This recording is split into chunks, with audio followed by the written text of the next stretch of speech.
I'd like to call this meeting to order, please.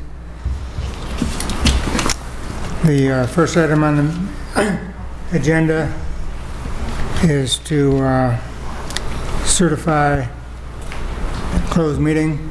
Or do you want to move to go out first? Just a second, I gotta find my page here. I keep on hitting the wrong button. I hate this thing.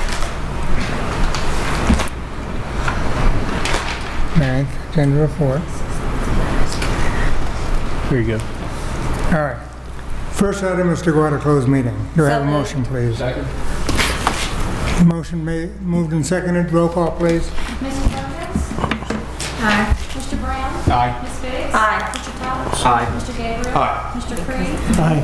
Chair Politis? Aye. 7 ayes. And the next item is a certification of the closed meeting. Whereas the Board of Supervisors of Montgomery County has convened in a closed meeting on this date pursuant to the affirmative recorded vote and in accordance with the provisions of the Virginia Freedom of Information Act. And whereas Section 2.2-377 of the Code of Virginia requires certification by the board that such closed meeting was conducted in conformity with Virginia law. Now therefore be it resolved that the Board of Supervisors of Montgomery County hereby certifies that to the best of each member's knowledge, only public business matters lawfully exempted from an open meeting requirements by Virginia law were discussed in the closed meeting to which this certification resolution applies, and only such public business matters as were identified in the motion conveying the closed meeting were heard, discussed, or considered by the board. Do I have a motion, please? So moved. Second. Been moved and seconded. Roll call, please. Mr. Brown? Aye. Ms. Biggs? Aye. Mr. Todd? Aye. Mr. Gabriele? Aye. Mr. Creed? Aye. Ms. Perkins? Aye. Chair Politis? Aye. 7 ayes. Okay, then the next item is our invocation. And if please rise and take a couple of moments of silence to consider what's before us today, and following the invocation, Mr. Meadows will lead us in the Pledge of Allegiance.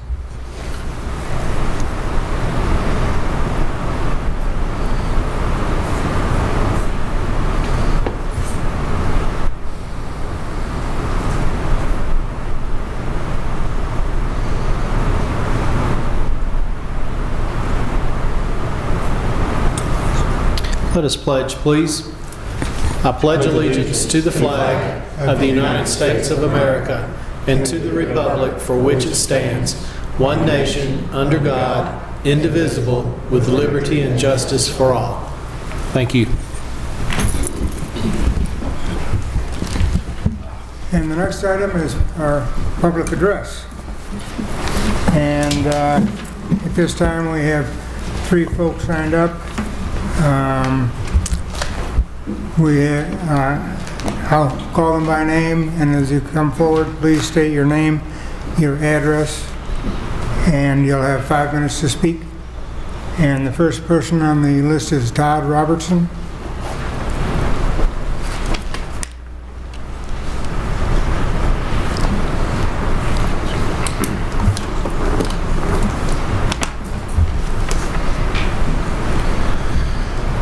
Good evening, my name is Todd Robertson, and for the last year and a half I've resided in Floyd County, but with that exception I was a lifelong resident of Montgomery County.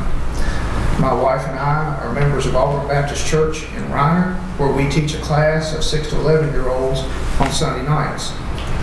On Sunday night, April the 1st, we had taken our class from our normal classroom into the teen room to give them a fun night, a reward night, game night.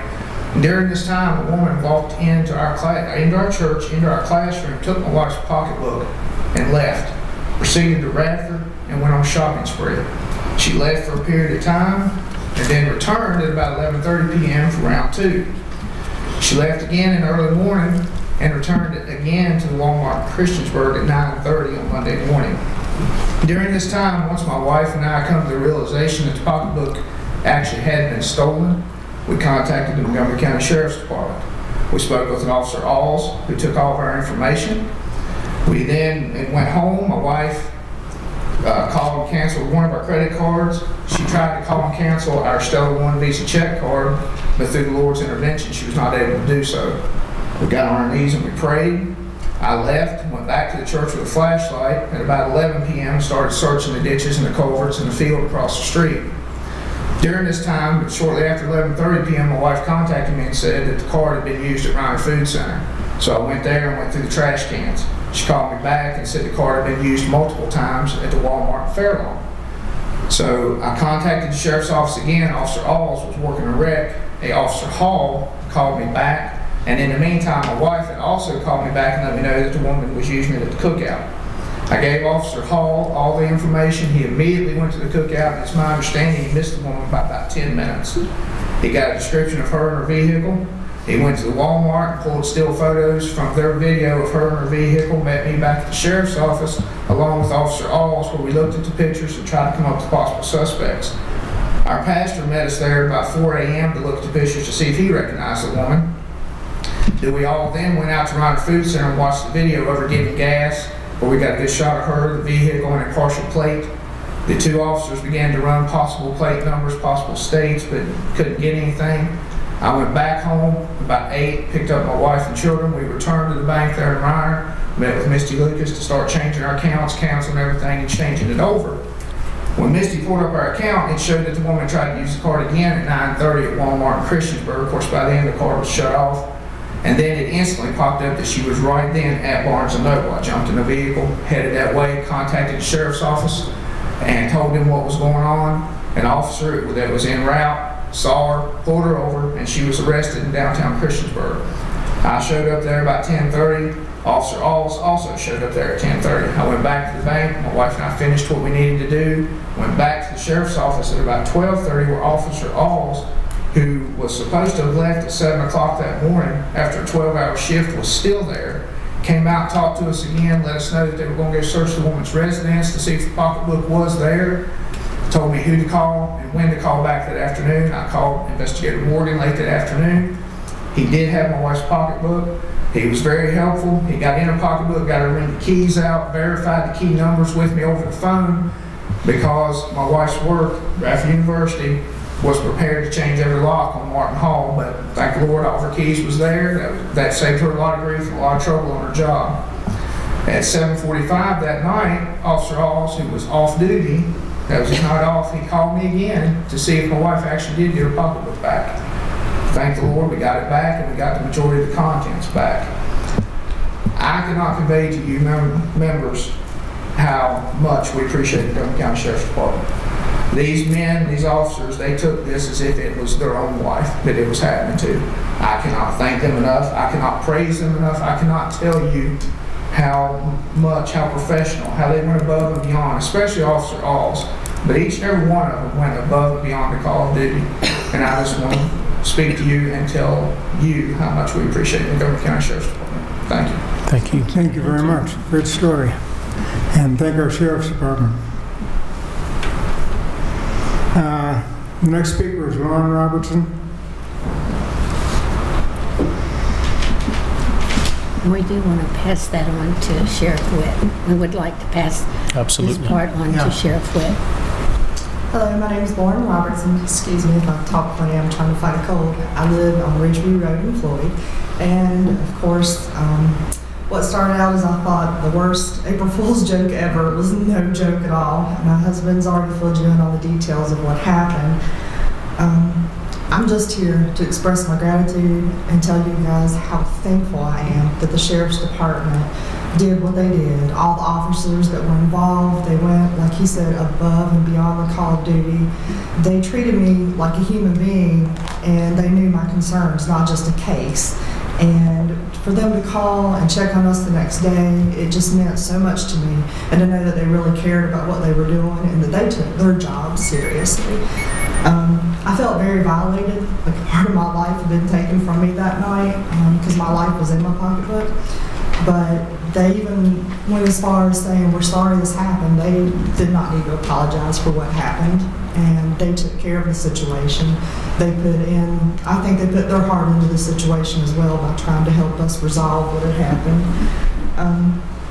I just want to say that I hope all county law enforcement officers treat people the way they did. They made me feel like I knew that they were taking care of me, and that made me feel better about the situation, not knowing what was going to happen, how much money this lady was going to spend of mine, or if I was even going to get my pocketbook back. But they did. They went above and beyond the call of duty, and I think everybody here and every resident should be proud of the Montgomery County Sheriff's Department. Even though we don't live in Montgomery County anymore, I'm truly grateful and just praise them for the job that they did. And my husband and I would just like to ask you to do whatever it takes to do what you need to do to see that Sheriff Tommy Witt gets whatever he needs to run his department, because they are an exceptional group of people. And I thank you very much. Thank you very much. Yeah, Ms. Perkins would like to say something. I think we need to forward these comments to Sheriff Witt so that he knows, and to the Officer Alls and Hall, and let people know that we too appreciate the way that they do their job. And that's about it. You can't say any more than that, the way that they do their job. And they do it with feeling and helping individuals. Thank you, Ms. Perkins. The next speaker will be Jack Sokovich.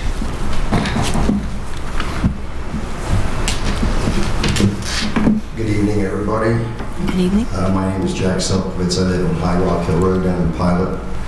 I'm here to speak a little bit about the budget. I had the pleasure of attending your meeting last week, and I was rather dismayed that there wasn't much talk about the numbers, because that's basically what a budget is.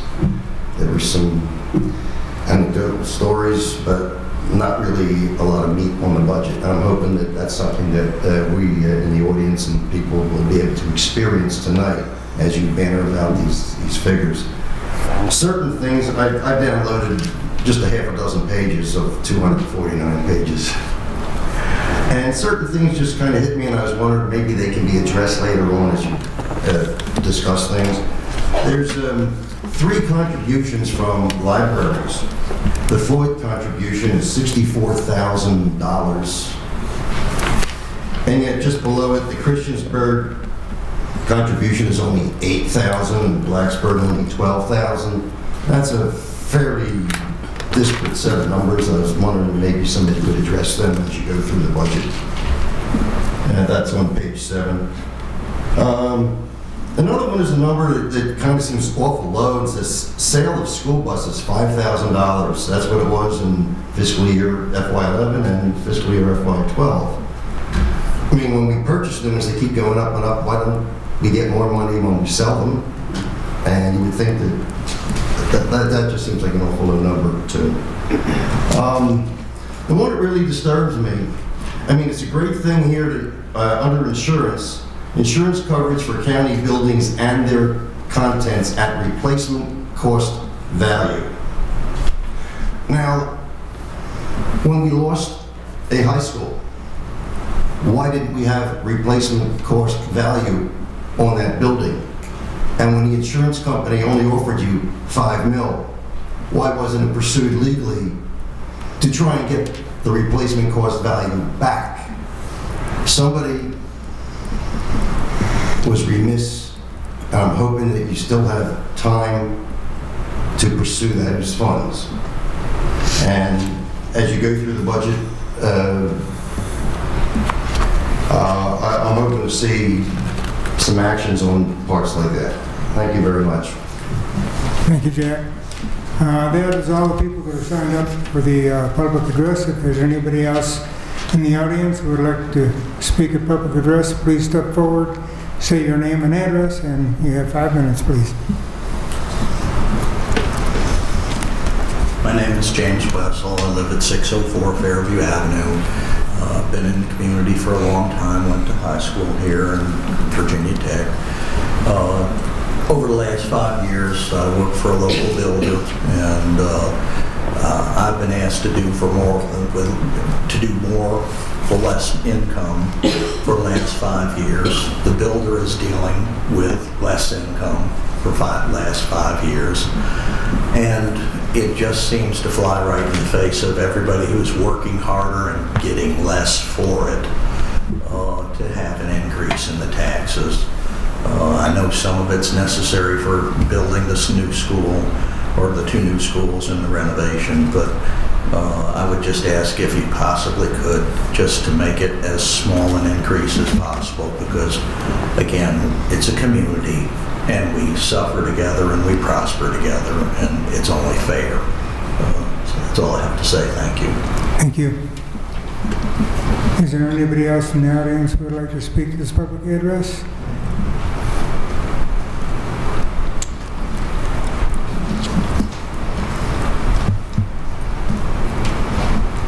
Good evening. I want to speak about the tax increase also. Okay, your name and address, please. Catherine Kincaid, 405 Grandview Drive, Blacksburg. I think a lot of people didn't realize that it was a public chance to speak tonight on this issue. So I'm sorry that more people aren't here, but I hope I can speak for some of them. You've heard from a lot of taxpayers. Some are doing quite well financially, and that is great. I'm happy for them. If they want to pay more, that's fine. But they should not have the ability to force those of us who will be struggling to pay more, especially when most of our elected leaders haven't been good stewards with our money. One school was built within 5 miles of another when a good option might have been to enlarge the existing one for a lot less money. Now it seems that the redistricting has been a wasteful expenditure also. We've heard from a school board member that the money spent on a study for redistricting was wasteful and that he could have done it for a lot less, as only 129 students were moved. I believe that $85,000 was spent on this. Why didn't he say that in the first place when the decision was made? Oh well, we can just do it again later and maybe that plan will actually work.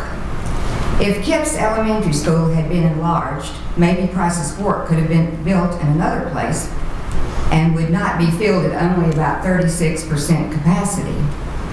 I do not claim to have all the answers, but I at least would have tried to find the best solution for the problem. It seems to me that the board would do the study first to find out what is needed and then build, not the other way around. I came to the Board of Supervisors meeting last Monday night and Craig Meadows mentioned that gas prices are increasing and speculated a bit about what cuts would have to be made if they keep going up. I suggest that we make those cuts now, and if we end up with a surplus, that will be wonderful. We should start cutting programs like the proposed social justice program and anything that does not actually provide instruction in fundamental subjects that will make our students competitive with other students here and abroad. It's time departments itemize and be accountable for any and all funds. If money is allocated for something, it should be spent on that and only that. If not, then it's not truly needed, in my opinion. Nobody said it would be easy. Being a board member is a job. A job is work and comes with responsibilities. I don't envy you. It's time to start giving oversight to the taxpayers' hard-earned money that you're spending. No longer will you get by with giving money, unlimited funds to the school board with little oversight. We're going to require that you make decisions that affect the taxpayers that provide the best results, especially if we have this tax increase that you're talking about. We want to get rid of the mindset of big and opulent and replace it with the best for the money. I wonder how much better we could support our county employees, especially the law enforcement officers that we've heard somebody talk about tonight. If all of our supervisors cared more about people than pretty buildings. I'm challenging you to take control of our county and not let other people run it more into the ditch. The citizens know what dire circumstances we're in, even if you don't, or some of you don't. Other counties are cutting back. There was more of that in the newspaper all weekend. Private schools are becoming a good way to require the best in education. We don't even know if we're going to need these Taj Mahals. Are you building a much better school and a bigger one in Reiner and Blacksburg also? What will happen if we raise the taxes so much that people no longer desire to live here or relocate here? This county is in much worse shape than we had imagined, and we probably don't know the half of it. I hope that this tax debacle is a wake-up call for the citizens of this county to continue to stay involved and demand nothing less than we deserve from our local elected leaders. We've come to expect this short-sightedness from our national leaders, but a lot of us are surprised that we're being treated in the same way by a lot of our local leaders that are our friends and our neighbors. I urge you to consider a tax increase of only 6 cents and to cut the spending. All you need to do is to find those ways to cut is to look through the monthly expenditures of the county and the school board to find places to cut. Who has the county credit cards listed in the bills? Does anybody check on these or any of the other bills? Thank you, Ms. Kincaid. Thank you. And I would just like to say that I always check my credit card each month, and I find mistakes every month, or almost every month, or some months. And I find ways I can spend my money in a better way. Thank you. Thank you. Is there anybody else who would like to address the board?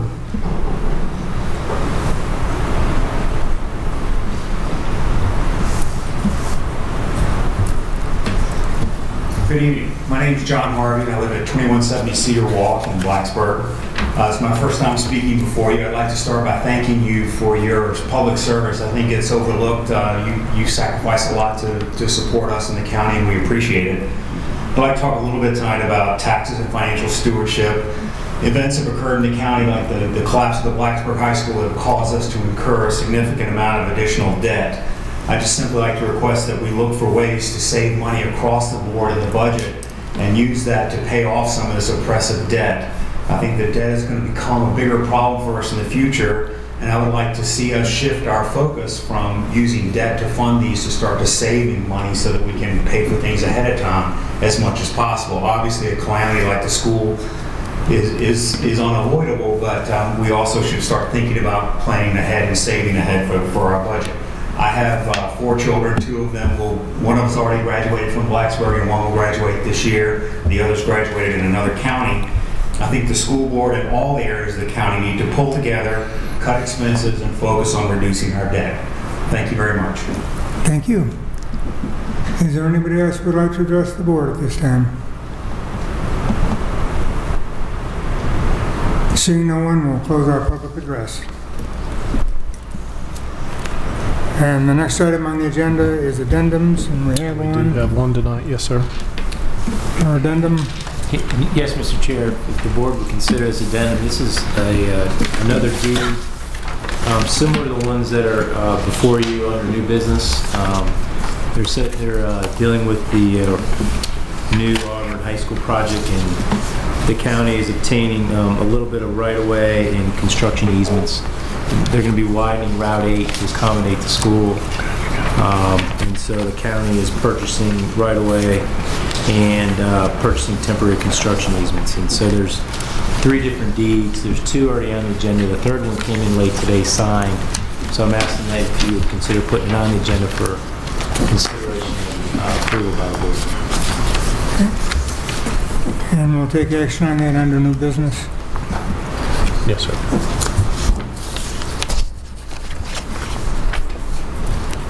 The next item is new business. And all we have on the new business is our addendum. Do I have a motion? Work session. What did I miss? Oh, work session, I'm sorry. I thought it was a work session. It is, I'm sorry. I rolled up too fast here. Do we have a motion to go into work session? So moved. Second. Been moved and seconded. Roll call, please. Mr. Todd?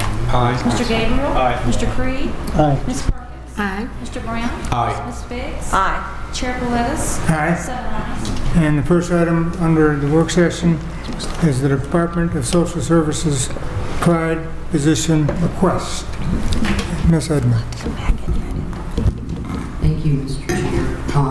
This is just an update on the request where we left it. If you'll recall, the Department of Social Services requested a full-time position, thinking that it may lead in the future to some savings in the Comprehensive Services Act that then would pay for the position and generate future savings. We left after that meeting with the assignment of looking at the analysis of the actual cost, the cost of the position, the potential savings, and whether or not, A, we could recoup the funds that would be invested in the position, as well as B, generate a future savings. So that's what we did. We went back and did a detailed analysis of the potential in the savings by adding, and if everybody will keep in mind what they're talking about in terms of pride, there are foster homes that are recruited and employed by the Department of Social Services rather than through a company that they pay to come up with these particular homes. And we've always been supportive of that concept. It certainly does have merit in the fact that you're not paying the overhead that a company has. However, in terms of the example that was given by the Department of Social Services, they were looking at total dollar cost and savings. I believe the example they gave you was 4 cases, about $100,000 in savings. That included state, federal, and local dollars, and you won't get state and federal reimbursement if you provide a position. It's only through reimbursement in the Comprehensive Services Act. So in essence, you would need to, your savings would be about 1/3 of that, a little less than $30,000 for those 4 cases for 12 months. So you would need a sizable number of cases moving from companies over to these particular types of homes in order to be able to pay for the position. So in discussions with the Department of Social Services, it was going to take a number, that we would have to make a number of assumptions that so many cases could be transferred, so many new cases would go into these homes to generate enough funds to be able to pay for them. So since that time, the department has amended their request. And what they want to do now is take their existing funds that they have as matching funds for the position, for the grant where the position was funded previously, and use those for 20-hour-a-week position to focus on the recruitment, and during that period of time be able to document how successful the effort is and revisit this issue later on at such time that they may have better data and can determine whether or not a full-time position would be warranted. So that's just an update on that request. Any questions, comments? Okay, thank you, Carol. Thanks, Carol. I'm waiting for the next one. Oh, we're doing the next one too. All right, FY 2013 budget. I imagine you all have been at least listening to some of it on the news. They finally did come up at the state, the General Assembly budget conferees did come up with an agreement that came out late last Thursday. At this point in time, and I have a copy to share with you, the only information that we have available, let me go ahead and pass that out now, which you may have already received.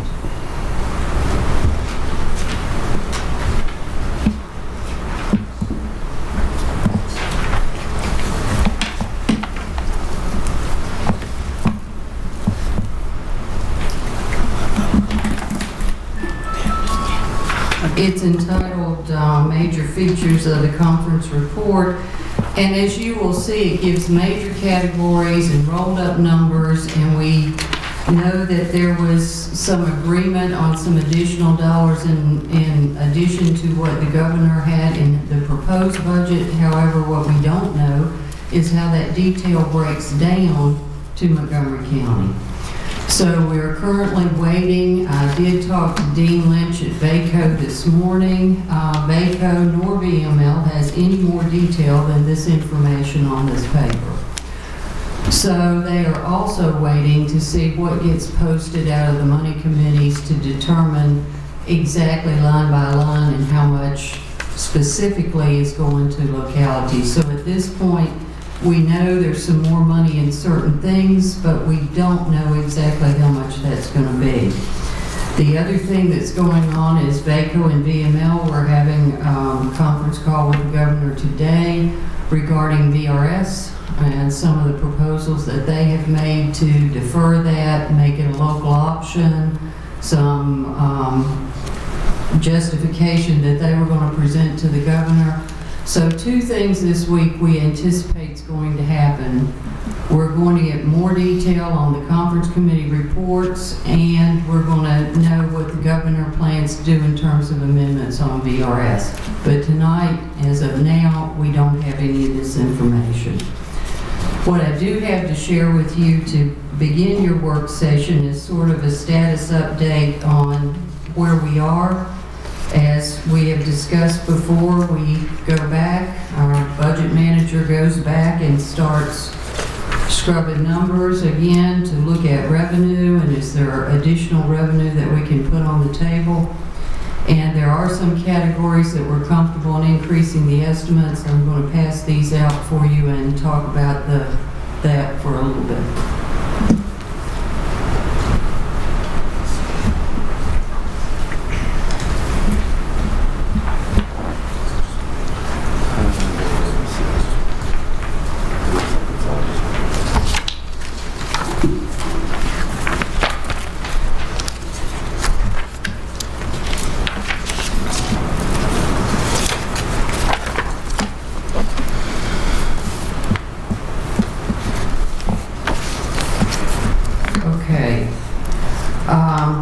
Couple of categories in terms of increased revenue.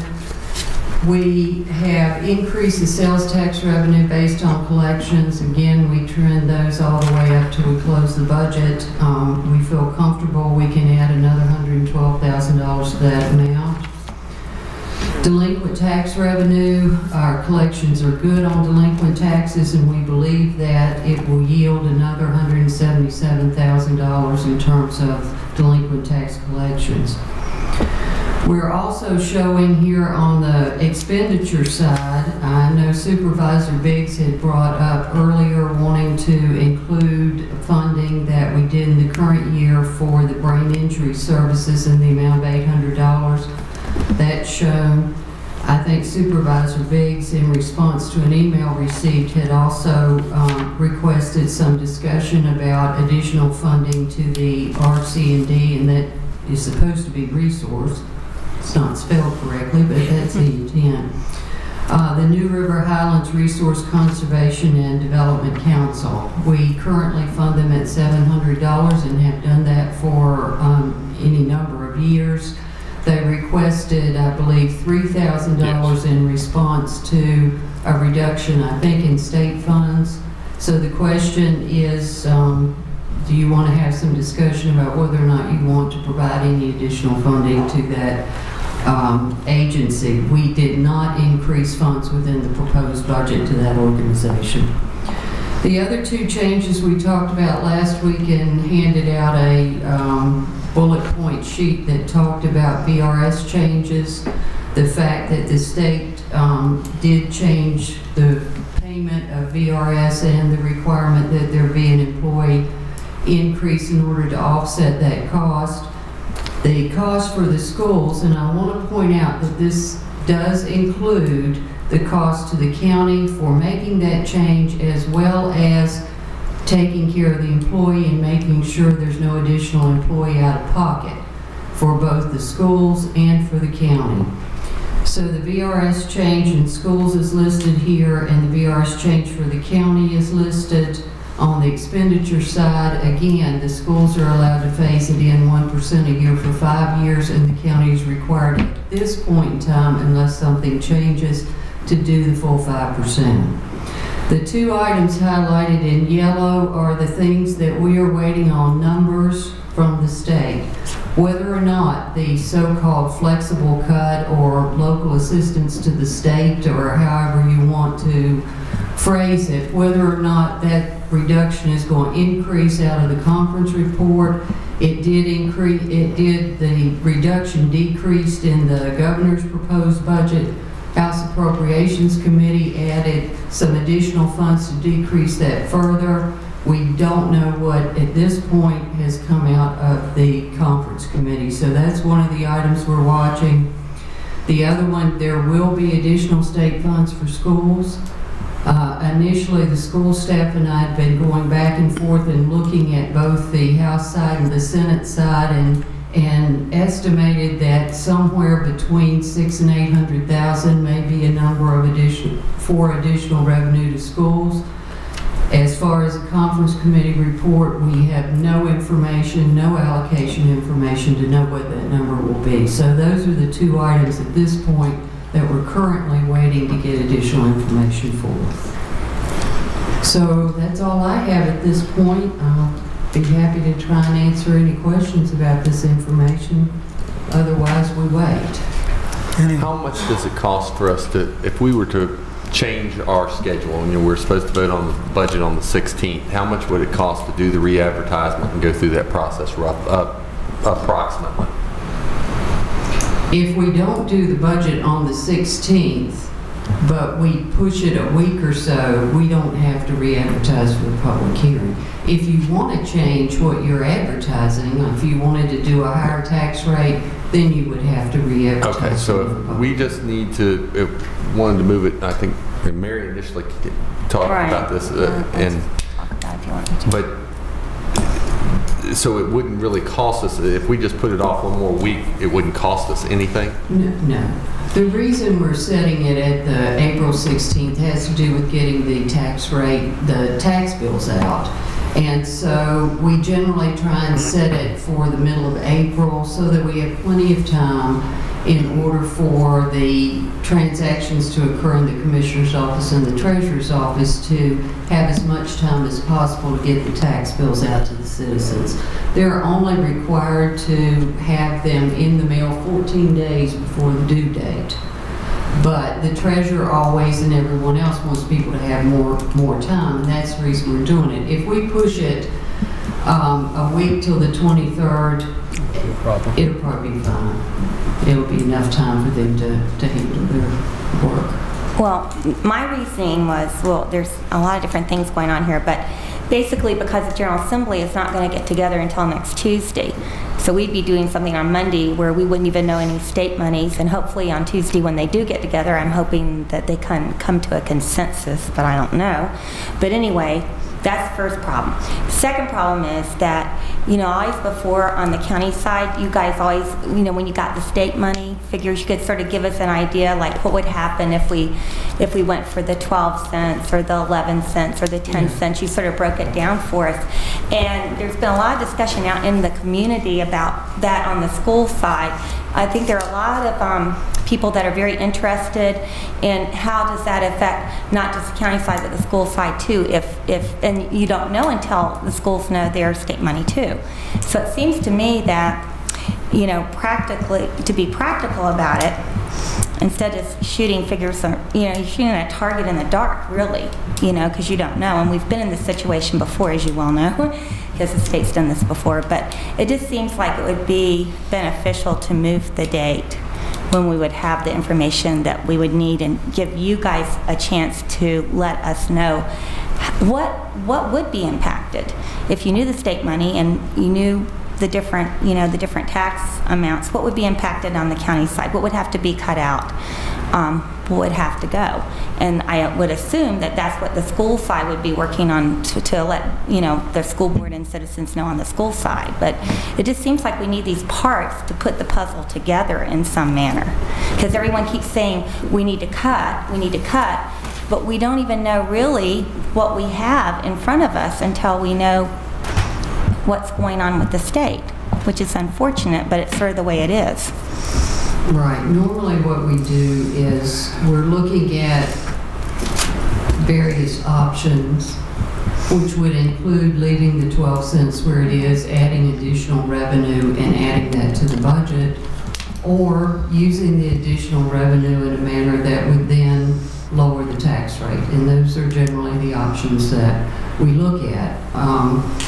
given we currently have some outstanding expense here, some revenue would need to go to offset your current expense with the VRS change, unless there's a change with VRS that the governor puts in. No, we're waiting on that as well. Otherwise, it becomes put revenue in, reduce county revenue to reduce the tax rate. And those are basically the overview of how the options work. Ms. Perkins? I don't know. Well, it makes sense to me to hold off a little bit. And if you say it wouldn't hurt another week, as far as sending out the tax tickets and all, it seems like to me that'd be a more viable approach for us. At least we would have a better picture of where we are. Just, excuse me.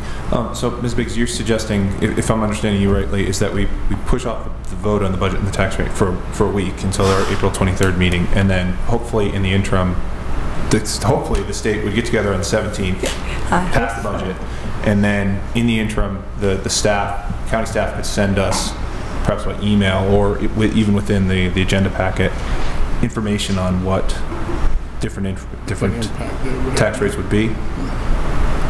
Yeah, how it would impact the county services and departments and programs and all that. And I would assume that's what's going on the school side too, because I know there's interest out in the community. The reason I bring that forward is that I've had a lot of constituents and citizens ask me, and I keep referring them back to the school board because that's where they need to ask that question. And and because I'm sure they're having a hard time working on all their things too. But then it all has to come together at some point in time. We are supposed to give the school board an idea of how much money they get by statute is by May 1st. Is that correct? Right. So or it also, that date changes if the state comes late with their information. So every week that they're late, we get an extra week to give the school board the information? I think it's, once the General Assembly has voted and approved it, the Department of Education, I think, has 15 days. 15. Is that right? That sounds right. 15 yeah, I think days. it's 15 days to give it to localities. And then we have 30 days from, is it 30 days from when I think it's when the state provides it. Or May 1st, whichever is later. But obviously you have teacher contracts and other things in the works, so we want to provide the schools as soon as we possibly can with the best information we have as well, so as not to hold them up any more than necessary. So. Well, and just talking amongst us, I'm in favor of pushing it off a week. It seems, I would hate for us to end up voting for a tax increase and then finding out we're getting more and we've taken away from the citizens more than what we needed. And to me, it's responsible to put it off a week and take a look at things.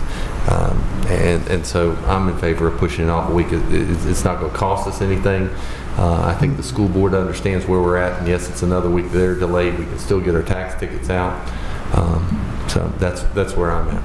And the flip side of that, of course, is that right now we're an extra $264,000 in the hole, even with a 12-cent tax increase. So absolutely more information, I think. I hope they can do something to convince the governor to do for the county side what they did for the school sides, and sort of do the 1% a year or something. That just seems like it would help. I was surprised that this happened the way it did happen out of the General Assembly, so I have no idea. I'm not going to even guess what will happen from here on in. But those are the things we're waiting on, and what I'm hearing, I guess, is... Well, that's what... Any comments on this side of the bench? We already did. I did. I agree with the postponing. And that's what I was going to say. We have that meeting as a special called meeting next Monday night. Once we come out of work session, the board can vote to just cancel that meeting, because the whole sole purpose of that meeting was to vote on the budget. And then we will just have it as an agenda item on the 23rd. I'm assuming that the Assembly would try to reach an agreement as quickly as they can, although that's a big assumption on my part. Haven't seen much movement toward that recently, but surely we would have information from you all within that week, provided that the General Assembly does make a decision on the budgets. And even if they don't, then we'll have to stab in the dark the same way we've had to do in many instances, which is not really a viable alternative, but it's what happens. Well, we hope to have more information than we have currently this week, right. But the biggest thing that obviously is in the works is the school funding, and then the schools have to wait for the Department of Education to get the final detail of what that's right. going to be. But we should have a better idea if we can get some level of detail about how the conference report came out, and we don't have that. Right. And I know the school board has to spend a good while deciding what will they cut once they find out how much money is available.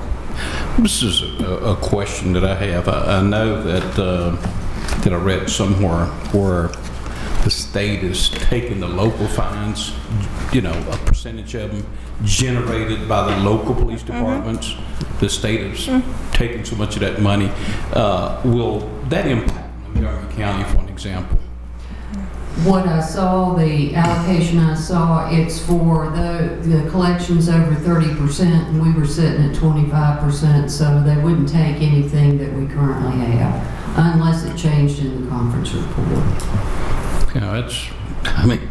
When I read that, I'm saying like, man, I just don't believe that the fines that's generated by local deputies and I guess our town police and everybody else, the state's going to take some of that, And that needs to go back to VACO, whatever committee that comes under, because that was definitely not what they would support.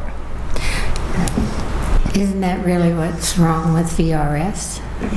That the state has either told us that we didn't need to pay as much as we thought we needed to. That was one thing, and the rest is they have robbed VRS sometimes to balance the state budget and have not paid it back. So both of those things have been done by the state legislators.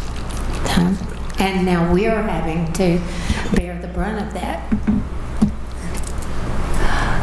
Do you want me to mention the things that Carol mentioned? I mentioned the brain injury because we have allocated money to them. It's never what they ask for or what other counties might give, but we've always put some money in, and I've always felt really good about that program because I think they do a lot, and so that's why I advocated the 800. The reason I brought up the New River Highlands Resource Conservation and Development Council, I think I got that right, was because Mr.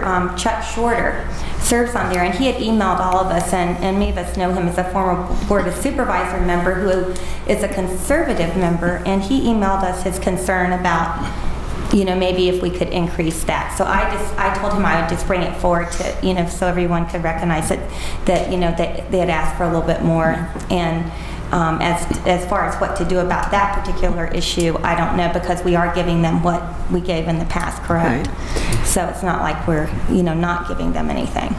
Right. I'd love some more information on what exactly the New River Highlands Resource Conservation and Development Council does. Okay, I'll read it to you. The council provides regional education, training, and technical assistance on conservation and sustained use of natural resources. The agency receives additional funding from 11 other cities and counties, as well as 9 planning and conservation districts. Funding from each jurisdiction is based on a set rate across the board and not based on population. I think Jim has served on that too, so he and Bill, so they know. That portion of the paragraph, but just saying it provides educational information doesn't tell me a lot about what they're actually doing, and so I guess we need to take them to dinner up there. I guess maybe they need to take me to dinner, but I'd like to know more. If we could send out a request maybe to their agency head, and I'd be happy to review any information that they have. We'll get that. Don't they apply for grants? Do they? I think they get state and federal money. Yeah, no, they do they build I think they do have some projects, programs that they get like grant funding cross for, but bridges across little creeks, and I'm sure Chuck would, I'm sure he'd be happy to come, come and tell us, but I guess I'm not, like, I just want to bring it forward because he had asked specifically. Yeah, he asked all of us. Yeah, and I just wanted to bring it forward for that reason. I'm more comfortable with the fact that we, did fund it, but I know that we didn't fund the brain injury, and so I definitely would like to see that put into place as a request. But the other, I'm sort of up in the air about, because I just want to make sure we knew that he had thought that was important enough to contact us on. Anybody else? I got a question, has nothing to do with that. Are we completely, as far as the highway department is concerned, away from ever having matching funds again for doing road projects? we have not included any additional revenue sharing money in the budget for consideration, simply because, and it's the same philosophy I used last year, is they're so behind in spending what we've already allocated. We just have not recommended allocating additional money till they get more caught up on what we've provided. But again, that's a board decision if you'd like to allocate some future funds, but I just don't know how long it'll be before they ever spend it. And I understand that, because I've got a couple of them that's been waiting for 4 years. But we do have some supposedly drop dead dates on them that are supposed to be done. Of course, we've had dates before. But these seem to be, they've done a little surveying, they've done some stuff that preparing. So I'm assuming that they're going to get done. And, as many folks as we've had here, when we had to give them a chance to speak on roads, there's some nasty roads out there that, that people just at times can't travel across. So it seemed to me if we was to try to put something to where we could have matching funds should VDOT offer them, then looks like we would be ahead of the game, because if we don't, time we decide, if we wait for them to start doing something, and then time we decide to put some money aside, and then wait long enough to get that money put aside, and we're 2 or 3 years into the time that it takes to government just moves slow 99% of the time.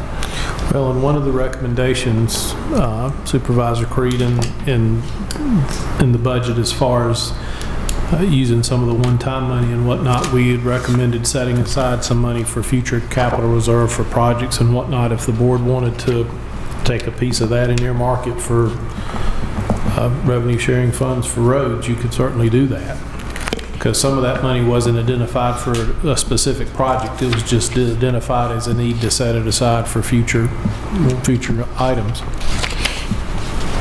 I wonder if it would be helpful if we were constant, we are being criticized because we don't put money aside, but we do. We have some reserve funds, and we wanted to put money aside this time for the animal shelter.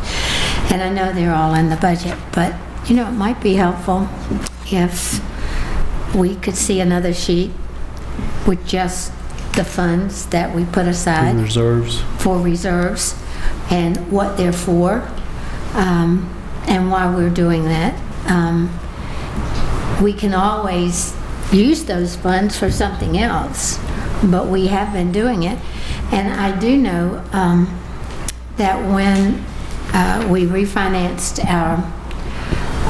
some of our debt service, we did save, what was it, $1 million over the lifespan of some of the debt service by our financial advisors. We have been able to trim some helping us and refinancing at lower interest rates. And I think it would be good if we saw that too. and the amounts of money that we have been able to save by more prudent fiscal policies. So when you say you want to see like how much money on the reserve funds, you mean you want to see how much we currently have in them plus how much is proposed to be added to them? Right. That's what I wrote down. I want the whole kit and caboodle. Yes, and ma'am. have it in one kind of We can do place for that. Yeah, we've got it in a couple of places now. We'll just get it on one sheet for you. Yeah, I think it would be helpful just to see that in one place and talk about it a little bit in terms of what those reserve funds would do for us. Sure. Be glad to do that. I know a fair amount of it was in Carol's presentation, and I don't know if that. I know we got the digital form of the budget. Yes. But I don't know if we got a digital form of what Carol put together. But yes, that, and it's got a lot of those numbers. I've worn my copy out. Just about. But we handed out a hard copy of that night, didn't we? Right. I know we did that. I don't know. But we can send it. I think we did. I think we got a hard copy. I don't know if we got a digital copy. We can send you that too. Yeah. Sure. Yeah, we had the hard copy there. Anybody else? I just want us to be able to focus in on just one sheet of paper to see where we are with just that one, in that one area. Since we were talking about budget, Mr. Silkovitz raised a question about the libraries and about the different funding that's coming here, and I know that's that does look a little confusing having served on the library board, and I was just wondering if Craig, you or Carol could actually just speak about the different contributions and why they're in there. I can hit it briefly, and Carol can clean up what I mess up. The Montgomery Floyd Regional Library is just that. It's a library system supported by both Montgomery County and by Floyd County. So the two large contributors are the two counties. So that's why Floyd County's contribution is so much more than the two towns. So Floyd County makes a contribution, Montgomery County makes a contribution. I believe it's based on per capita, isn't that correct? Yeah. And so they make a contribution, and then the two towns make additional contributions, but because the residents of the two towns are members of Montgomery County as well, the citizens of Montgomery County, that's why their contributions are so much smaller than Floyd County's, which represents their entire county contribution. And the Floyd County goes to the Floyd County Library. Yes, ma'am. And then the Montgomery County, and then the two towns, whatever. The two towns don't have to give money, they just do. Yeah, they're voluntary. And that goes to the Montgomery County side. So when you're at the meeting, we also have a board of supervisor liaison to the meeting. Everything is kept in separate categories for budget, how much is spent, and that kind of thing. It's in two separate things, two separate funds. Good question. And maybe you could address Jack's question too about the replacement value, or either he can address that to the school board and get an answer. Well, the school system did have replacement cost insurance, and it was to cover the collapse of the gymnasium. But when the gymnasium was assessed for damages, it was a total loss. But what happens when you assess it is the foundation and other components of the gym were not considered a loss. In other words, the adjusters came in and said, you can build, and I see some, if I can get off, start doing this, but you can come back and build a new gymnasium on that existing foundation. So it's just like when you wreck a car sometimes, you'll think it's totaled, but they'll come in and say, well, no, we'll put these pieces back on it, but that wasn't messed up bad enough to replace, so we're not going to cover that. So the insurance proceeds that the school system got, and I will say on behalf of the school system, they went back several times. I mean, the initial amount that was offered as a settlement was flatly rejected. Yeah, it was about $3 million. It was flatly rejected. And there were negotiations coming back until they finally got to a point where everybody felt that was as high as it was going to go. But it wasn't to go back and grade the entire pad and build a brand new gymnasium. It was to put back what was there just like it was. And so it was far less than, I think, we were all a little disappointed in that number, but when you look at the logic of the adjuster and how they did it, that's what it was. and I'll take on the third one to sell the school buses. But we run the school buses till they fall completely apart, pretty much, don't we? I would say anybody who pays $5,000 for one of those buses, I don't know. Mr. Creed had a comment. I've got two things. One, I would say, the only thing I would say about the school buses, means you were there, is that I find it hard to believe that every year they bring the same amount of money. You know, if these things are put on the government auction, right. That would just seem to be awfully strange. Yeah, I just find that a little bit hard to put my hands around. The other thing that I want to bring up is there is, because of our last census, a big void of misinformation out and about amongst a lot of people. I mean, a lot of people. And I'm going to give you a scenario of what one person thought, and then what I found to be true. According to the census, as we can tell it, the average worker in Montgomery County makes $65,321, average household. According to Montgomery County and what we're doing here, the average worker makes $43,229. Gary, is that average household or average worker? That's average household. Thank you. And the household can include 1, 2, or 3 workers. It's only about, when you put the median income of per person, it gets down to about $17,000. But for a household, it's $43,229 that the county is looking at. Now, also, real estate tax. Our median price real estate, according to the census in 2010, was $180,000. Some places it was low as $165,000, but according to which census place you look. Right now, the county is looking at actual figure $209,870. Yeah, that's based as on an average price house. That's based on the 2012 assessment. $29,870 difference in 2 years. And that's in the wrong direction. That's higher than it was, and we know it's coming down, so that's why that looks that way. And then the other one makes it even that much worse. That's $22,092 less income. So we're expecting people with less income to pay more taxes by a huge majority. Yeah, by astronomical numbers. And I just want to bring that to everybody's attention, and everybody can check it out for themselves. That's true.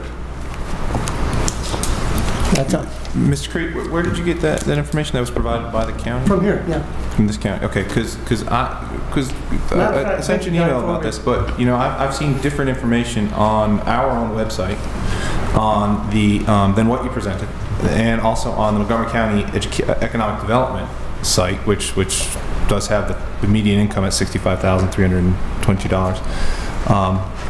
As well as the 2010 census, which of course now is fully searchable for Virginia, so you can get all that data. What they offer that puts the number closer to what you were suggesting with the median income was a 4-year average of household income, so from 2006 to 2010. Now, in some ways, that might be a better indicator, but you know, it's not a snapshot of now. It's a snapshot of the past, 4 years. So, I'm just curious why you know, we have all these different numbers, basically. We spent most of the morning talking about that. Yeah. The numbers come from various sources. We get some numbers from the Bureau of Labor Statistics. We get some numbers from the census. We get some numbers from the Weldon Cooper Center at the state. You know, we had a great discussion this morning because we can go 3 different places and they're all official numbers, but they're different. So my thoughts and what we usually try to do is if you ask a question like that, we try to give you all of them, because I don't know, I can't tell you which one is the right answer, because we don't, you know, the only one that I know for sure is that the 20987. Right, because that's based on the 2012 assessment from downstairs. So that came from the commissioner's office, and it's an actual average. It's not the median. It's not a median. It's the actual average. Okay, so that's the median. No, it's No, median and average are 2 different things. Yeah, I understand. But it's the average. It's the average. It's the average on that. It's not the median. Correct. Yes. Well, so when they figure out the local composite index, and that's one thing that hurt our county because it went up, meaning that they feel that the state feels that we have the ability to pay more. And when they're using figures to figure that all out, do they use a certain set, or do they use all different sets, or what do they do to figure out? You want to answer that one? And when I went to one of the meetings, it's my understanding also that Northern Virginia took a bigger hit as far as their property taxes went down more, or property values went down more than what our property values actually stayed about the same, or maybe even went up a little bit. And so when their values went down, it made us look more wealthy. Right. No, actually, ours went down and we just didn't lower them. The data that's used in the composite index comes from the Virginia Department of Taxation, and it's adjusted, I believe it's adjusted gross income for the income amounts, and then it's based on the data that comes from the assessor's office. After your reassessments, and each year they do an adjustment at the State Department of Taxation. They send that to the Department of Education, and that's where they put it in the formula. Thank you. I mean, the other thing that of course is going on, which is unspoken, is we have 25,000 people below the poverty level who live on campus and drive Lexuses. So, you know, that goes into the data as well. Well, but how many, for it to be in the census, those folks have to say, I am a resident of here, and when they come in. So some of them are saying, I'm a resident of back in Northern Virginia rather than a full-time resident of here, as I understand when the census guy knocks on the door and says, how many people of you are actually residents here? This is where you call your full-time home. Some of the students are going to say, yes, that's where I live. Some of the students are going to say, no, I live in Northern Virginia, Norfolk, Richmond, etc. I don't think it works. Where's Ruth? Do you remember from the census how they determined whether a college student was a resident or a non-resident of Montgomery County? Ruth was very actively involved with the 2010 census, and even with that, we still went round and round on why we couldn't come up with the same numbers this morning. Well, the census determines residency by where you spend the majority of your time. So we work with Virginia Tech to try and educate students to realize that if they're spending the majority of their time in Blacksburg, that they are county residents. Even though mom and dad may live in Herndon and... That's right. You know, they are as far as we're concerned, but don't they still have the choice? They can, you know, if they go home once a month or every week or something, I think they have a choice. Well, even though we may want them to do a particular thing, I don't think we can have that control. It's how they fill out the census every time. I mean, you know, where they put their residents at. Right. Same with voter registration, right? Just because the census figures that, you know, residency is based on where you spend the majority of your time doesn't mean that students necessarily got that message and answered the census in that manner. Hi, I always thought that, maybe I'm wrong, but I thought that for a number of purposes, the students are considered residents of Montgomery County. That's what I thought too. For a number of, I've always thought that. If purposes. they want to be. No, they can't. they're just, They count them anyway. they're counted. Isn't that true? They're counted? Yeah, because if you took them out, we wouldn't be at 90-some-thousand people No, in the we county. don't have 90,000 No people. way. Right. 30,000 of them are students. Well, I do know, this is just a bit of information I happen to know, that at the last census, 33% of the gain that we had in population was Virginia Tech. What? 33% of the gain in the last census of population was from Virginia Tech. That's probably It's about 3,000 people. That's probably right. Yeah. I've got a Increase in students. Yeah, student population, sure. I got a program on the computer that tells me a lot of stuff about. There's been a debate for years, because I remember it even when I was in North Carolina, about how skewed census numbers are in communities that have large college-age populations, because there's just no cut and dried, and that your question this morning put us on about a 2-hour debate about which number's the right number, because they're different numbers, and we can't, Well, it's got to be whichever one this county's using, because that's what people we're talking about. Right. I got a report from the PDC, and it listed all of our things like average or medium home, medium income, population, unemployment rate, and all kinds of stuff. And these numbers, when you look at them, they don't add up. We have a very low unemployment rate in Montgomery County, and traditionally we've had compared to the rest of the state. Yeah. Yet, when you add the college students into the rest of the formulas, are they unemployed? I said, are they unemployed? How are they counted in these figures? He said, well, they're not unemployed. I said, well, they're not working. And they're bringing other figures. They're skewing everything. I mean, every figure you look at. And she couldn't give me an answer on where all the information came from. But it is kind of crazy the way we do those things, in my estimation. You brought up the point that, you count the college students in the median income. Well, maybe you do, maybe you don't. I don't know. I couldn't tell you that. Yeah. Because that's in the 43,000 number Gary's been talking about, and that was on that PDC report, if I recall. Yeah.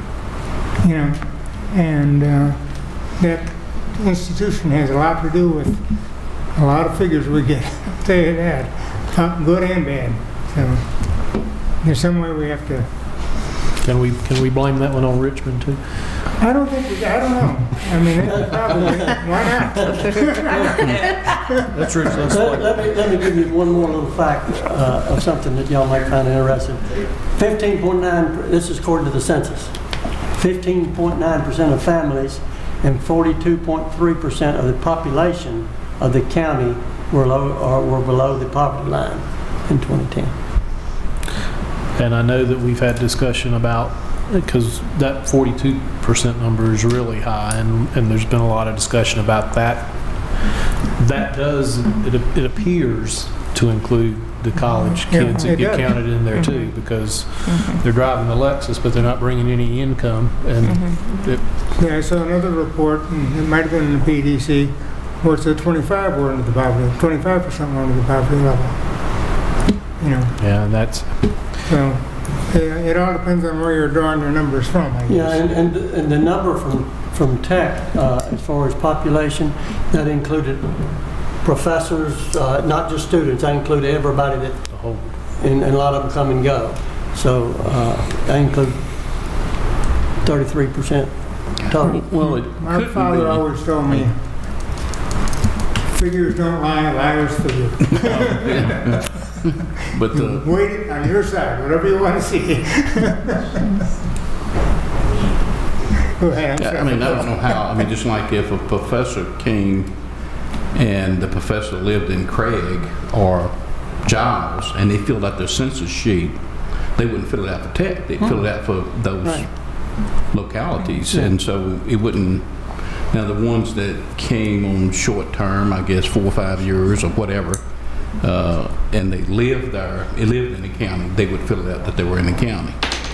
So I guess they'd fill out wherever they live. Yeah, wherever they live, yeah. So, I mean, because you look at these numbers here, and I guess the U.S. Census, we're talking about median value of owner-occupied housing units, and this has 187.6 on it, and it shows persons below the poverty level 22.6, and I would think that have to include the students, that number there.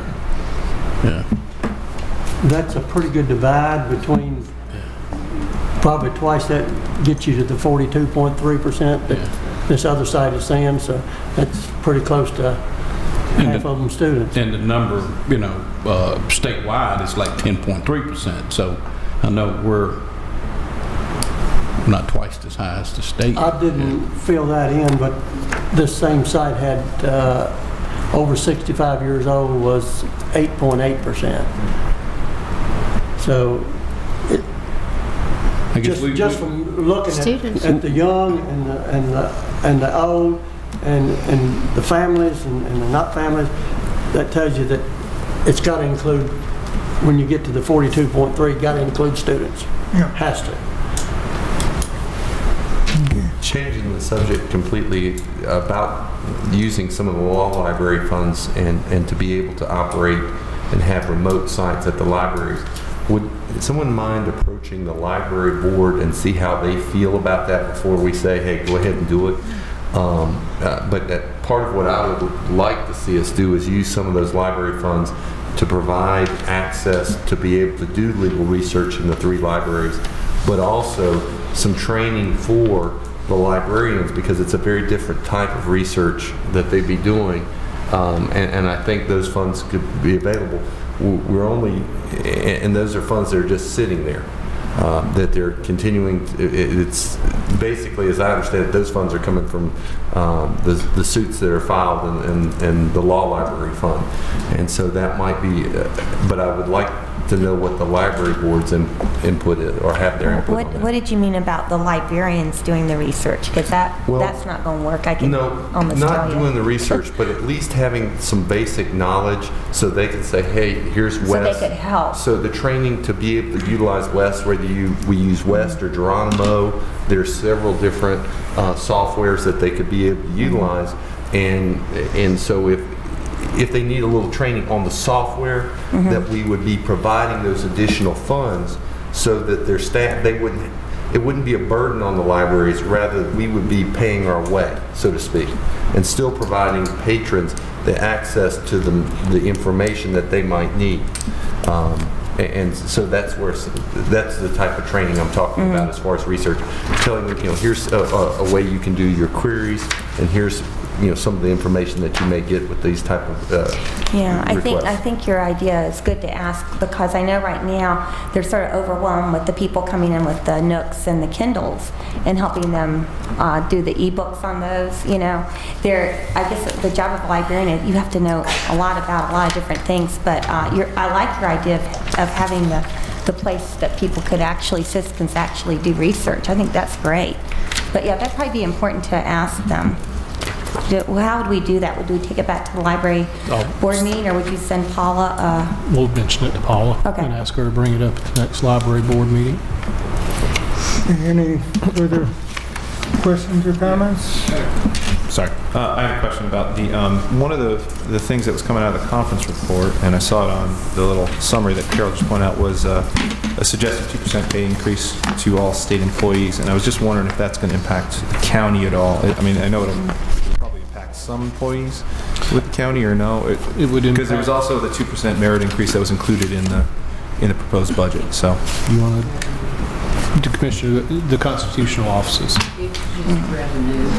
Okay. Because They're on our pay plan. Yes, because they're on our pay plan, and we supplement much more than the state salaries for constitutional officers are, when in effect, the state gives, which they haven't in a long time, but it nets out to be just additional revenue. I think the 2% that's listed there for a pay increase is in the second year of the biennium, so it wouldn't be in 13, it would be in 14. Okay. I think what's been proposed for 13 is actually a potential bonus for state employees should revenue meet whatever number that they picked at the current time. So the one you're speaking of wouldn't be in this upcoming year. Okay, be next year. Okay, thank you.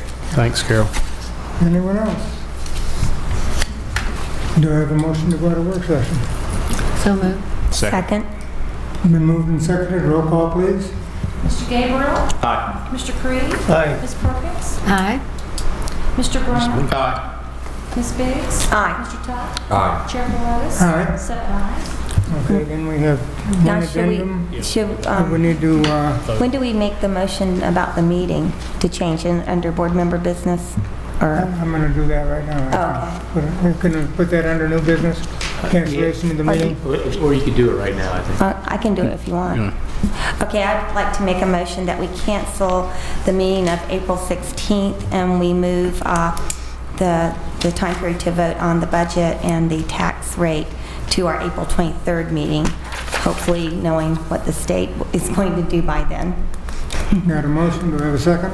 Second. Can we, just one little bit of discussion. I see that we have 2 members of the press here. I would ask them to consider putting this in their articles to inform people so they aren't missing it. I would also ask that we make it part of our webpage and perhaps send out an email so we get out to as many people as possible that we're going to be doing this. Absolutely. Okay, put all that in the motion. Got it. Okay. Any other comments? Roll call, please. Mr. Creed? Aye. Ms. Perkins? Aye. Mr. Brown? Aye. Ms. Biggs? Aye. Mr. Todd? Aye. Mr. Gabriele? Aye. Chair Politis? Aye. 7 ayes. All right, the next item is our addendum, resolution approving the purchase. Old business. We still have an old business. Old business. We still have an old business item that is.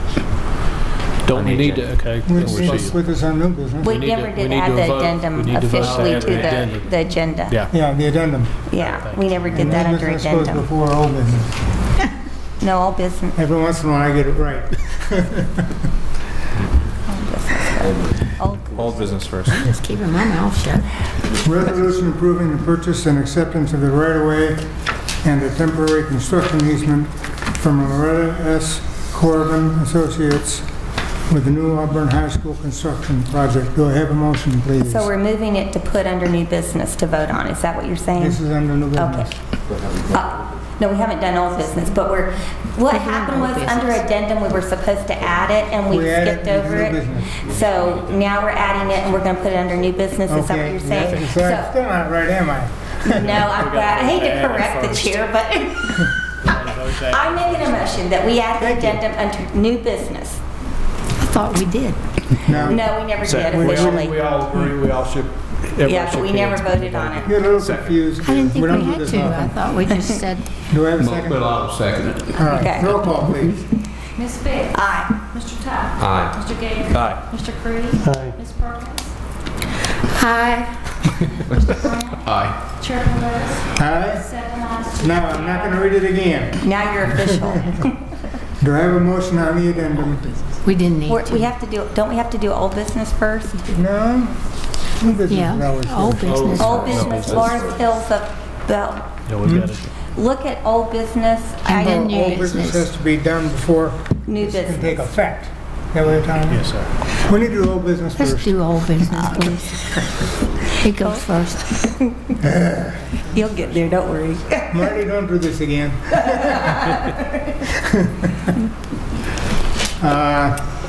Under old business, subject A is proposed ordinance.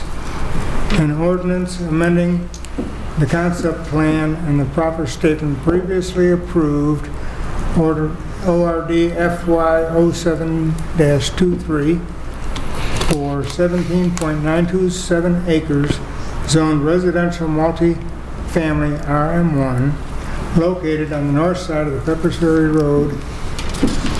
Well, this is different.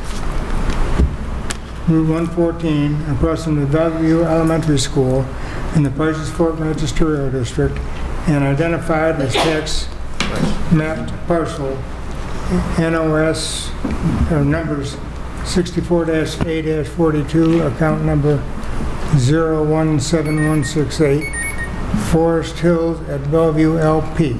Do I have a motion? Move approval, Mr. Chair. Second. Been moved and seconded. Any discussion?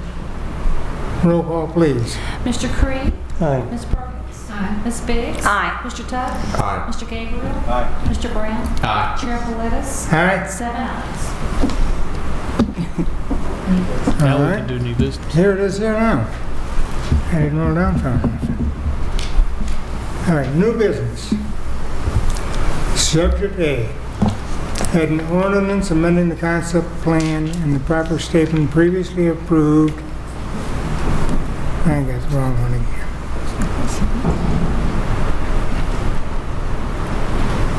Was back too fast today. It's not working right.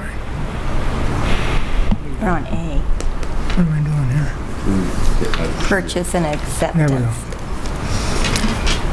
go. New business, subject A. Approved purchase and acceptance of the right-of-way, drainage easement, and temporary construction easement associated with the new Auburn School construction project. Do I have a motion, please? So moved. Second. Been moved and seconded. Any discussion? Roll call, please. Ms. Perkins? Aye. Ms. Biggs? Aye. Mr. Tuck? Aye. Mr. Gabriele? Aye. Mr. Brown? Aye. Mr. Creed? Aye. Chair Politis? Aye. 7 ayes. And subject B, approve purchase and acceptance of temporary construction easement associated with new Auburn High School construction project. So moved. Second. Been moved and seconded. Any discussion? Roll call, please. Mr. Brown? Aye. Ms. Biggs? Aye. Mr. Tuck? Aye. Mr. Gabriele? Aye. Mr. Creed? Aye. Ms. Perkins? Aye. Chair Politis? Aye. 7 ayes. And now this is C. Now, C.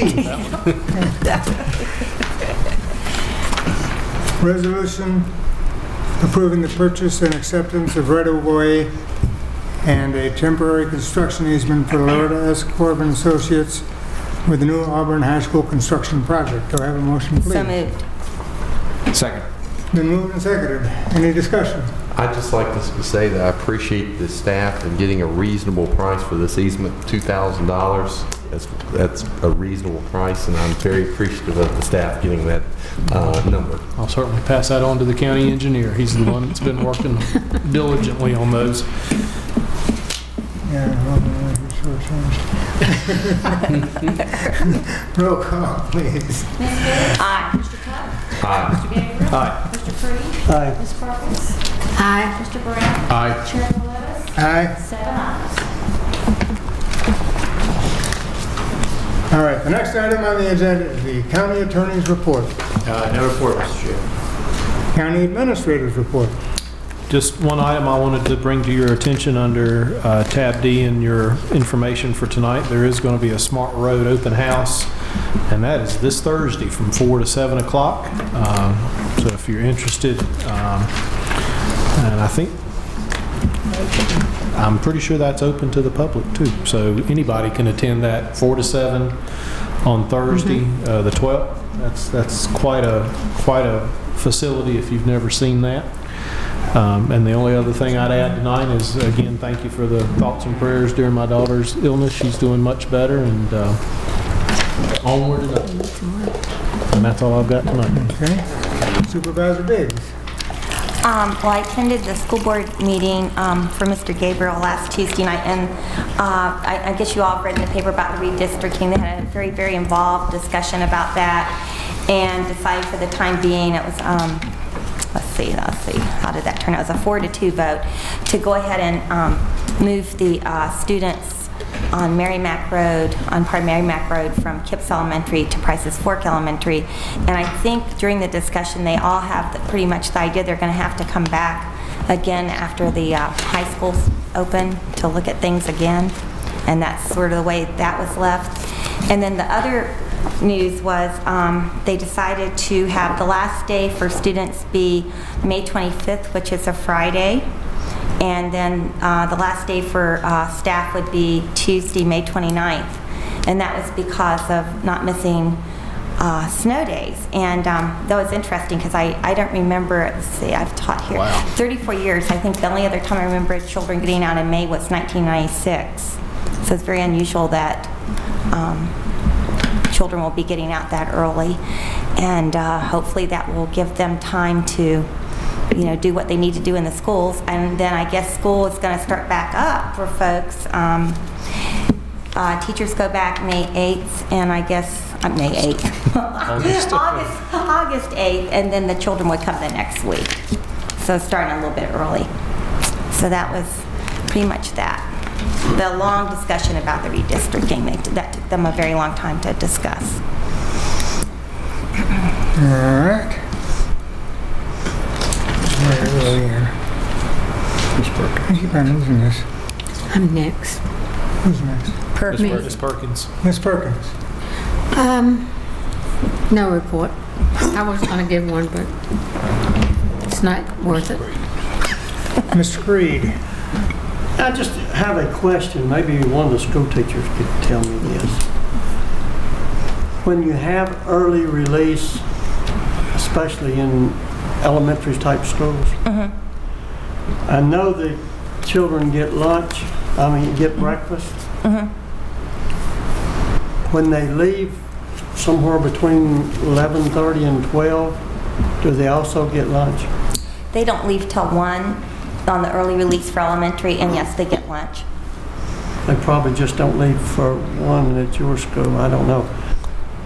All I know, what brought it to mind, the reason I'm asking is that at 5 minutes till 12, pulling on to the Elliston straightaway at the light, buses full of kids last week, and it just hit me, wonder if they're having to go home and be hungry the rest of the day. No, they always have lunch. And that was, and then me and my wife got into a discussion, and if they did get breakfast and they did get lunch, exactly how much of actual school time did they do, or were they there just to say? Even middle school kids get breakfast and lunch. The breakfast actually occurs before the instructional time starts. So unless a child, like at our school, if a child comes in late and instructional time is started and they don't have breakfast, they'll get a quick breakfast and come back. But yeah, they eat before the instructional time starts. What for the time most is part. that? It varies by school. Ours starts at 5 of 9, and the children start arriving at 8:30. So somewhere around that clock. Instruction starts. And they come back to our classroom at 8:30. 30-minute lunch, is that what? A 30-minute lunch for the students. So by the time they go through get their things and go in and eat and then line up to go back, it's a little less than 30 minutes, but they have enough time to eat, Okay. I don't know, just something that just struck me as, I just wondered if some of them were going home to not have anything to eat, because I know some, especially down that way, or if they don't get it there, they don't get it. I'll tell you, Gary, one thing that's really impressed me over time is what these cafeteria personnel do for these students, and how there's no child that I truly believe goes hungry, at least at my school. I mean, they're really looked after. And you sort of are aware of what needs to happen if you see a child that like if you come in for a delayed opening, if it's a 2-hour delay, they usually don't serve breakfast, but if you know a child is needy, you send them down there and they get something. Yeah. Thank you. And we do have, I know in Blacksburg, we do have Micah's backpack. We send food home, particularly for weekends. Yeah, the Lutheran Church does that too. in Bill's district is in charge of that, and they have volunteers that come in and they load up the backpacks, and it's amazing how many children qualify to take those backpacks of food home. It was 100 and some that are filled, I think, at the St. Michael's Church, but it goes out to the children in Blacksburg. We do 20 in Auburn. We do the 20 same in Auburn, thing. and our church And if there's a holiday like we've just had. They will also get enough to kind of sustain them through the holiday. All right. That's a wonderful thing. Yes, it is. Mr. Gabriele. Yeah, thank you. Just two quick things. First of all, I think you all got the email from Professor Marmagus about the her graduate students' presentations about public health in the New River Valley, and I just wanted to remind you of that invitation. It's going to be Wednesday the 18th from 5:30 to 8 o'clock, about 8 o'clock, in the ICTAS building, which is on Turner Street.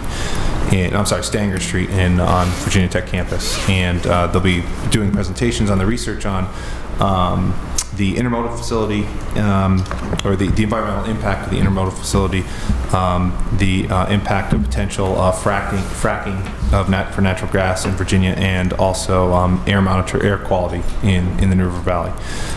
So I just wanted to remind you all of that. I hope you can make that. The other thing was something I would like to bring to the board's attention and suggest perhaps a change, is that in the interest of open government, I'd like to suggest that we bring discussion of board vacancies at least into open meeting and out of closed meeting, so that just when there are vacancies, we can talk about them in open meeting, and to the point in which applications start to come in, and then when we decide perhaps to finally make appointments between different candidates, and we can still have that discussion back in closed meeting. But at least I don't think there's a reason, and I talked with Marty about this, and he saw no problem with this, is that we could have that discussion out in the open, because there's really nothing to hide there. It's just, I think it's just been kind of tradition that we've done that, and I'd like to suggest we change that. So. You mean announce the vacancies, what they are, or what like we're looking for a citizen in District A to serve on whatever it might be, and if you're interested in serving, this is the kind of responsibility it would be, and please send your application in, or is that what you're talking about? Yeah, just the kind of, the discussion we have in closed meeting. There's nothing, no personal information is discussed or anything like that. It's just and also I think it'll help educate, the public about the types of boards and commissions that the county does staff.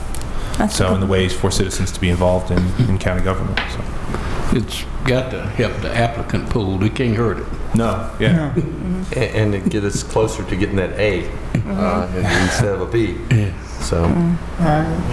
Is this something we want to talk about in the future, or are people comfortable with the idea? And do we need a motion or a consensus? I think just consensus. Just consensus?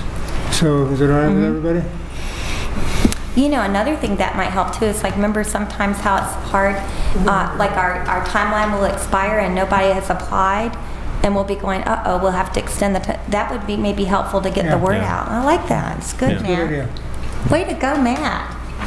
Rookie of the year. Thank you. Thank Makes you, Chris feel bad, though. All right, anybody? That's all. Get it? Okay. Supervisor Tuck. Well, I wasn't aware of the backpack program, and just listening to that, and one of my favorite quotes from Winston Churchill is, "There are no finer investment for any community than putting milk into babies." And I like that quote. That's one of my favorites. I wasn't aware that the Lutheran Church was doing that in your church, Jim, and I think that's fantastic that they do that on the weekends. As a guardian ad litem, I see a lot of the families who can't or don't choose to afford food to take care of their children, and for various reasons. And to think that there's community stepping up, that's really important. A couple of weeks ago, I got to do a ride-along with the rescue squad. That was very informative for me to see what kind of work that they do every night while I'm in bed. I went through a 6-hour shift from 6 p.m. to midnight with them over at the Christiansburg Rescue Squad. Joe Coyle set that up for me. I did learn that I do get motion sickness in the back of an ambulance. And so from there on out, I was riding up front. But I just want to thank the volunteers. They give so much to our community. They save us millions of dollars every year. I suggest anyone, they allow citizens to do 2 ride-alongs a year. I think it's very informative, and I think it would be good for citizens to see what folks are doing to give back to their community, and maybe encourage more citizens to volunteer with their local rescue squad and fire departments.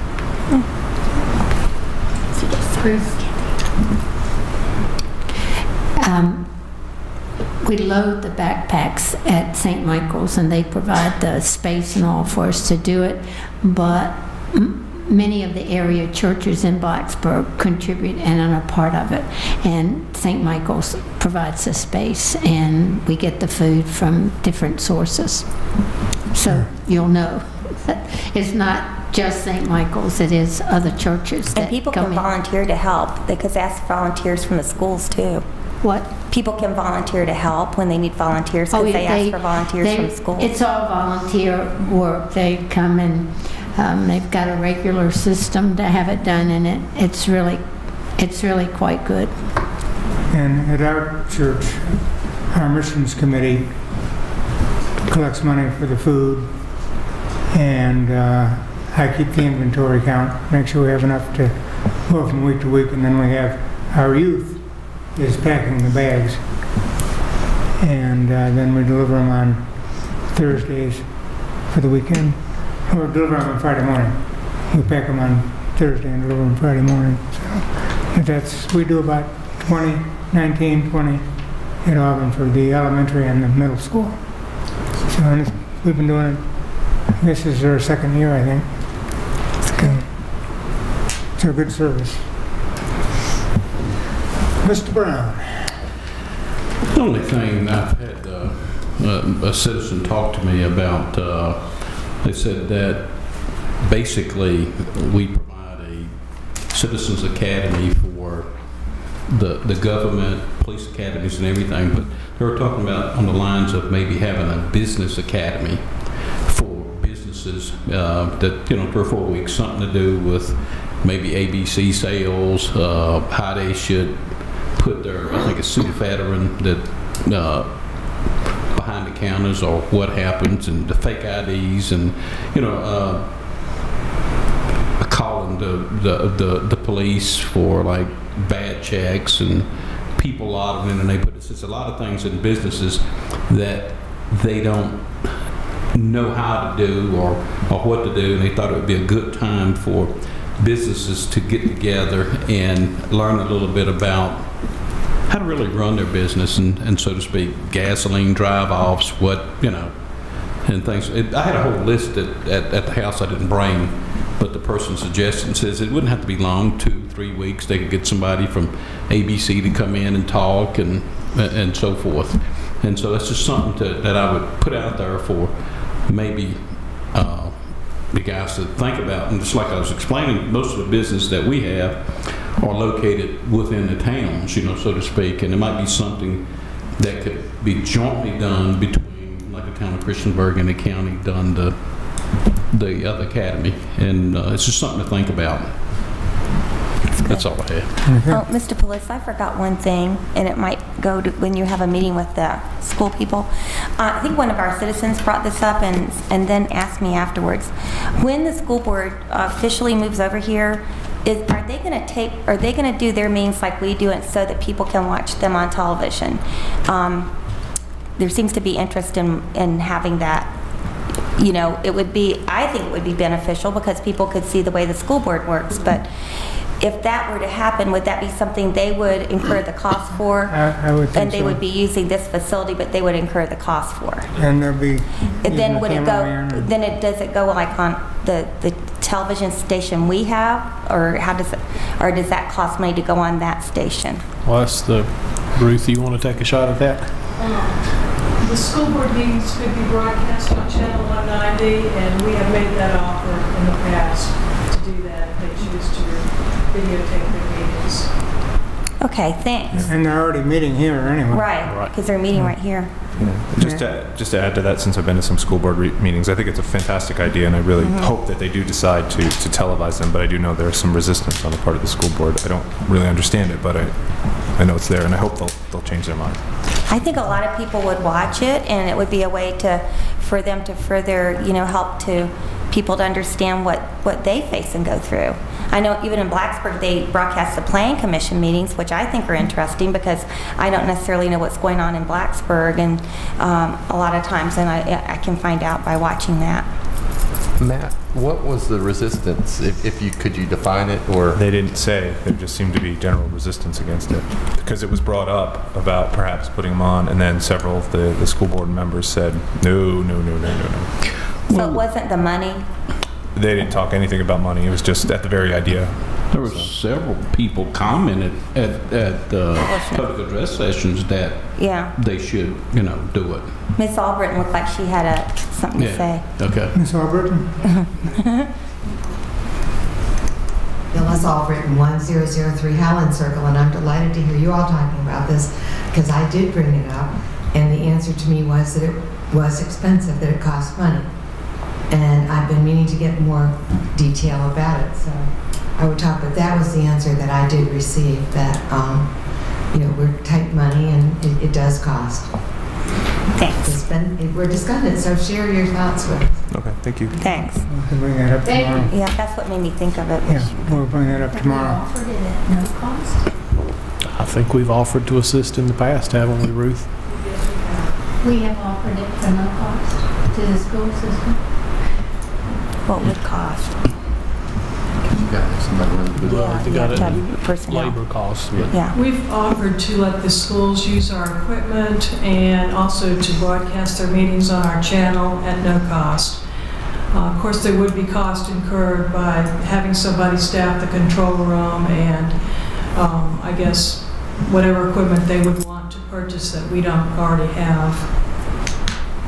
Okay. But their own person could be trained to run it back there? Yes. Because they have people. They have staff that are here that are technology people. Right, and we have offered to train their staff. We do have a shared space back there in the control room. They currently use our audio equipment and our lighting, and we'd be glad to help them with anything else. Okay. Thanks. Very good. Thank you. All right, I guess it's my turn. Uh-oh. I got a few things, a couple anyway. I received a packet in the mail on Friday from the Transportation Department, from the Secretary of Transportation. And I read it over the weekend, and they called me today and asked me if I could support a resolution they have in there about the Port Authority in Norfolk having to expand. And I sent a PDF copy over to Mr. Meadows, and he will send it out tomorrow. If you'll take a look at it, there's some things in there that I'm not real comfortable with, and neither are they, so I think we better each individually look at it, and then we'll probably be able to discuss it at our next meeting. Okay. I talked to a couple of people about the animal shelter. And one of the things I thought about was we have a couple of sites over in Industrial Park that we were told would be hard to market. And my thought was maybe we should investigate, if we don't do other things, the possibility of doing that. We have had some issues with the Park and Ride people and the Megabus people using Falling Branch School for information, for bathrooms.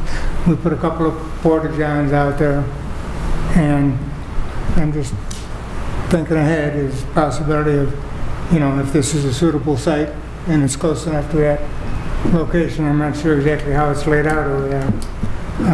We could maybe put in a permanent bathroom for people to use and things, if we put the shelter over there. Just a thought. Then, I got an update on my hemp report. I finally have some progress. Uh-oh. I met with the Secretary of Commerce last Friday, Brian, our Economic Development Director, and myself. And we had about a probably 40-minute discussion. And as I had mentioned in the past, I wanted to get to a hearing in Richmond, and we have sent the Department of Agriculture the paperwork they've asked for, and I mentioned it to Secretary Chen, who's our Secretary of Commerce, and he was very interested in it. And he said when he got back to Richmond and we got the budget done, they'd get together. And I also informed him that I've had a little bit of issues with law enforcement, and he said they will have to be included in the process, which is fine with me. And as I understand it, it's a meeting with the, I guess they call it the Commission on Public Policy. So it's not... I think that's the name of it. Yeah, and public policy would have to have the hearing, and I'd, explain my situation on it, and hopefully we'll work them up. But I'm still moving along with it. I know people get tired of hearing it, so I haven't mentioned it for the last couple of weeks, but I thought this was a pretty good step forward. So, other than that, I have nothing else to report. If there's no other business to discuss, we will adjourn. Thank you very much, everybody, for coming this evening.